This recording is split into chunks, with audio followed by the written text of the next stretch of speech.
کی محمد سے وفا تو نے تو ہم تیرے ہیں، یہ جہاں چیز ہے کیا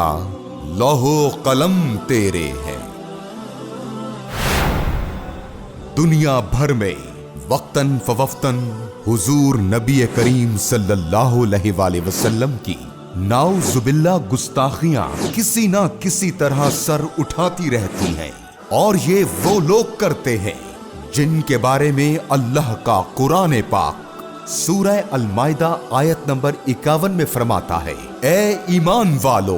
یہود و نصارہ کو دوست نہ بناؤ۔ ایک یہودی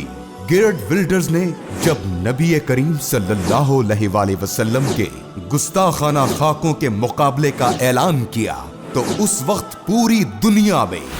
جس شخصیت نے ان خاکوں کو رکوانے کے لیے عملی طور پر قدم اٹھایا، اس شخصیت کو پوری دنیا جس نام سے جانتی ہے وہ ہے قلندر دوران صاحبزادہ حق خطیب حسین علی بادشاہ سرکار۔ اور اس اقدام کے بعد دنیا میں رہنے والے غلامان رسول صلی اللہ علیہ وآلہ وسلم نے صاحبزادہ حق خطیب حسین علی بادشاہ سرکار کو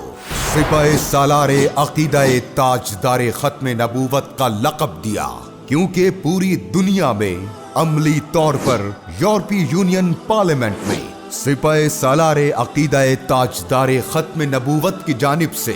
لکھے جانے والے خط اور حکومت پاکستان کی پارلیمنٹ میں پیش کی جانے والی قرارداد کی وجہ سے گیرڈ ولڈرز نے اس ناپاک عمل کو ختم کرنے کا اعلان کیا۔ ان تمام ثبوتوں کے ساتھ آپ کے سامنے یہ بات ظاہر ہو چکی ہے کہ حضور صلی اللہ علیہ وآلہ وسلم کے گستاخوں کا مذہب قرآن پاک کی روح سے کیا ہوتا ہے۔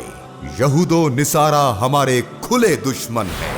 دور حاضر میں ختم نبوت کا صحیح معنوں میں دفاع اولیاء کرام نے ہی کیا ہے۔ دین اسلام کبھی دشمن پر بھی ہنسنے یا اس کا مذاق اڑانے سے منع کرتا ہے۔ اولیاء کرام کے بارے میں بغیر سوچے سمجھے کوئی بھی بات یا عمل کرنے سے ذرا سوچئے